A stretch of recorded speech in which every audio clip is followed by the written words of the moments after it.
Welcome back to Finance Buzz Friday. We always take a sharp look at what's happening in finance, and today we're doing our 2024 year in review with a special UK focus. It's been a bit of a head-scratcher this year. Global banking profits have been amazing, record-breaking in fact, but the markets aren't quite convinced yet. Is this sustainable? Yeah, it is an interesting puzzle, isn't it? You're right. Banks are reporting really strong positions with lots of capital and liquidity. They're having their best 2 years since before the 2008 crash even. And yet market valuations just haven't caught up. The price-to-book ratio is the lowest globally for any industry, actually.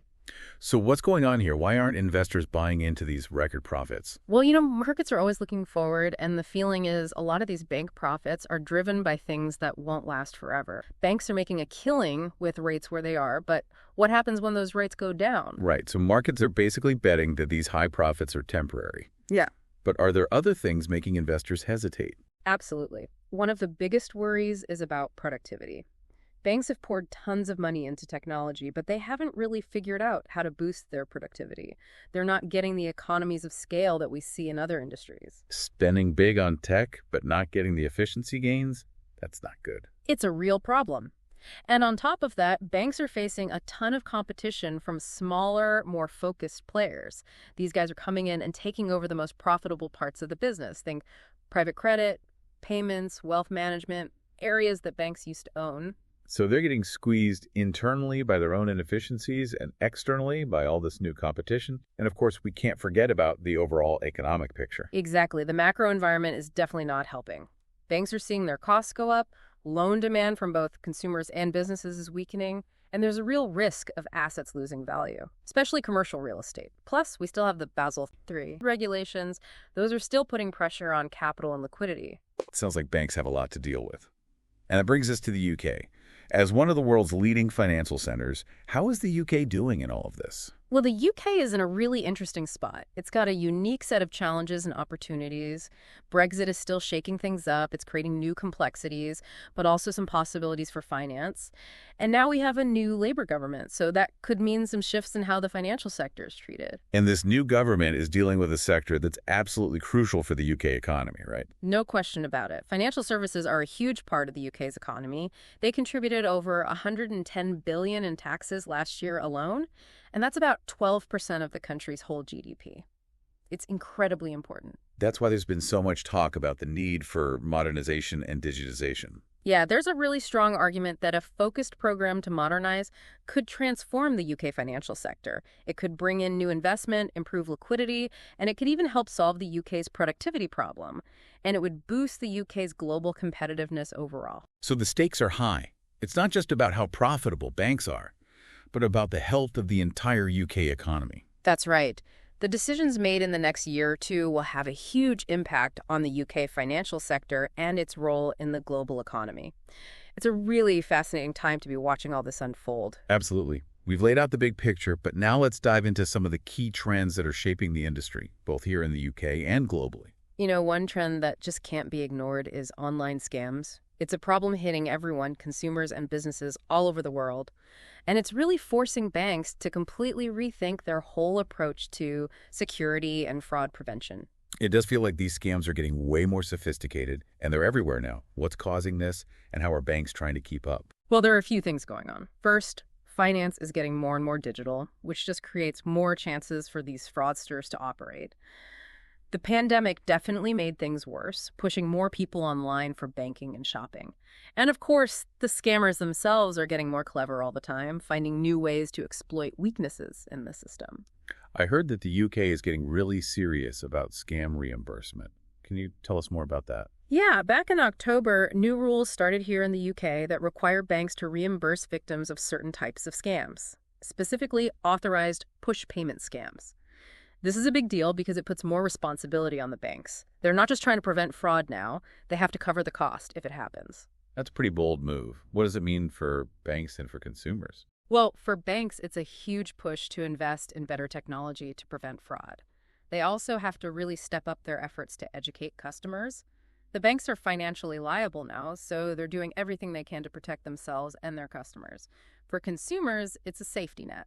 gives them a bit more peace of mind, knowing that they're not completely alone if they get scammed. I guess it's a bit of a double-edged sword. It protects consumers, but also puts more pressure on banks, maybe leading to higher fees or more strict account monitoring. That's a good point. There are always unintended consequences to consider, but the main goal is to make the whole financial system safer and more secure for everyone. It'll be interesting to see how this all works out long term, and whether other countries facing the same problems will follow the UK's lead. So besides scams, what else are banks worrying about these days? Operational resilience is another big one, especially with all the disruptions we've seen recently, like the pandemic, geopolitical instability, and of course cyber attacks. Those are always a threat. So it's about being able to handle those big shocks and bounce back quickly.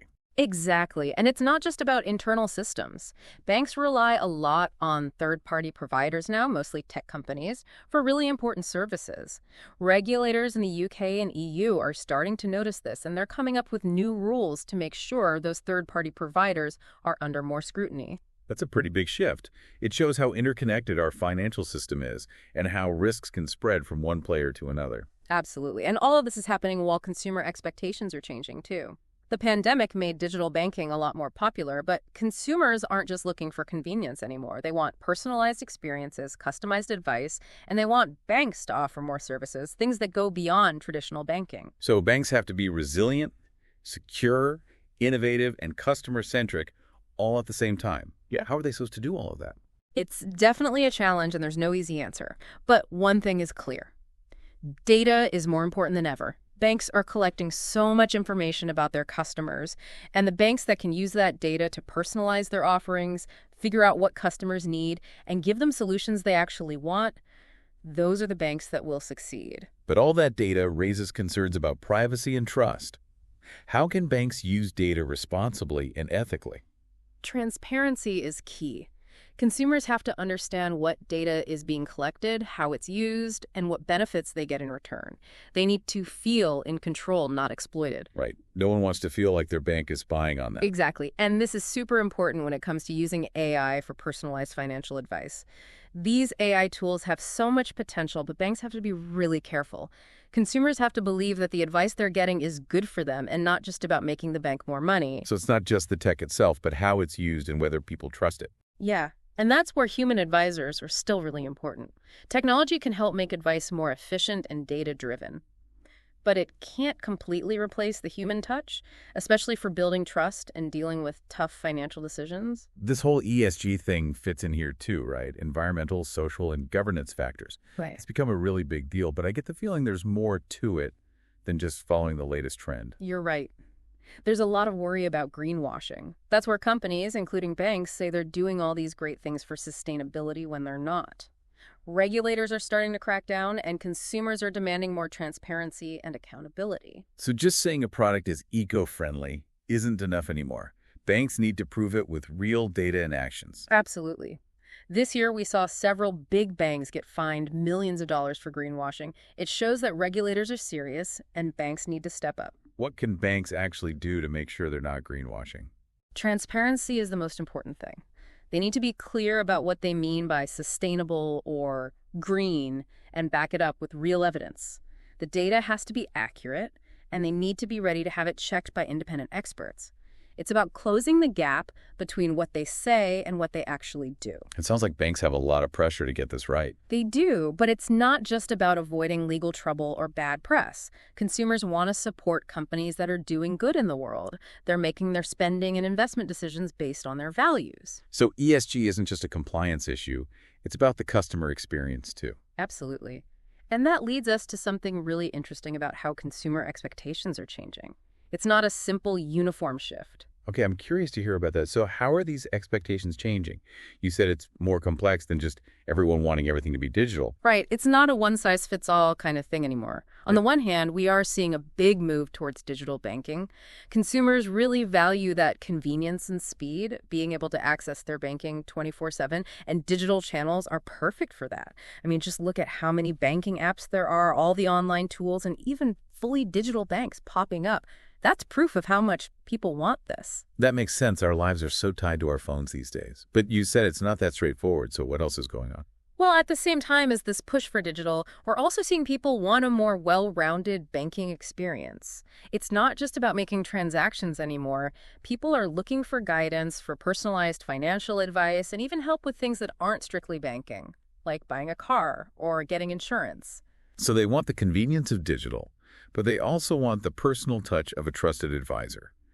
Sounds like banks need to figure out how to combine the best of both worlds. Exactly, you got it. It's almost like going back to the old community banking model, where the bank was a real partner, but with a modern digital twist. This is where banks have a real chance to stand out from the crowd. We're seeing that here in the UK too. But how can banks actually do this? It seems really tricky. It is. It takes a mix of technology, data, and good old-fashioned relationship building. Banks need to use the data they're gathering to really understand their customers. What do they need? What are their goals? And then offer them solutions that actually fit. Which brings us back to trust. That's so important. Yeah. How can banks use all this data without making customers feel like their privacy is being invaded? Being open and honest is crucial. Consumers need to know what data is being collected, why it's being collected, and how it benefits them. It can't just be a one-way street. It has to be a fair exchange where both sides get something out of it. No one wants to feel like their bank is constantly watching them. You're right. And that's especially true with AI-powered financial advice. These tools are super powerful, but banks need to tread carefully. People need to feel confident that the advice they're getting is actually good for them, and not just a way for the bank to make more money. So it's not just about having the technology, it's about building trust and making sure people understand how it's being used. Absolutely. And that's why human advisors are still so valuable. Technology can definitely make things more efficient and help us use data better, but it can't completely replace that human connection, especially when it comes to building trust and dealing with those big, complicated financial decisions. It feels like 2024 has been a year of contradictions for the financial services world. Record profits, but skeptical markets.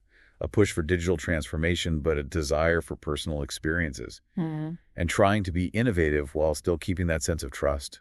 Yeah, it's definitely been about navigating all those different forces pulling in different directions. But all those tensions also create amazing opportunities. The banks that can handle all of this complexity, deliver strong results, and show that they have a real purpose, those are the banks that are going to succeed in the future. So as we wrap up our 2024 year in review, the big question is what happens next? Will 2025 be the year banks finally break free from all the things that have held them back?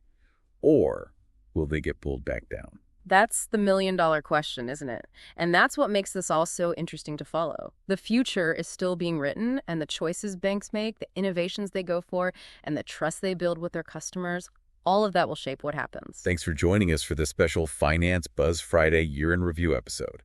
We hope you found it interesting and something to think about. Keep an eye on those markets and stay open to all the possibilities coming up in the world of finance. See you next time.